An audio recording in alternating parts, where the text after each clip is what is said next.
भारतीय संविधानाचा भाग 4 जाणून घ्यायला तयार आहात का? आपण सरकारकडून अपेक्षा ठेवतो, शिक्षण हवं, आरोग्य हवं, न्याय हवा, नोकरी हवी, पण सरकारला हे सगळं करण्याची दिशा मिळते कुठून? याचं उत्तर आहे संविधानाचा भाग 4, ज्यात अनुच्छेद 36 ते 51 मध्ये लिहिलेली आहेत राज्याची मार्गदर्शक तत्व. ही तत्व म्हणजे सरकारसाठी संविधानाचं मार्गदर्शन पुस्तक आहे. कलम 39 सांगतं, सरकारनं स्त्री आणि पुरुष यांना समान वेतन द्यावं.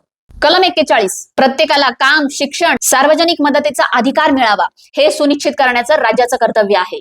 कलम 47, लोकांचं आरोग्य, पोषण आणि जीवनमान सुधारावं हे राज्याचं प्रमुख कर्तव्य आहे. हे सर्व तत्व कोर्टात हक्क म्हणून मागता येत नाही, पण राज्याला सतत आठवण करून देतात की लोकशाही केवळ नावापुरती नाही, तर प्रत्येक नागरिकाचं कल्याण साधणं हीच खरी जबाबदारी आहे. म्हणूनच भाग 4 म्हणजे संविधानाचं अंतकरण, जे सरकारला सांगतं जनतेसाठी काम करा. हा होता संविधानाचा भाग 4, राज्याची मार्गदर्शक तत्वे. पुढच्या भागामध्ये आपण बघणार आहोत मूलभूत कर्तव्य. भारतीय नागरिक म्हणून आपली काय कर्तव्य आहेत.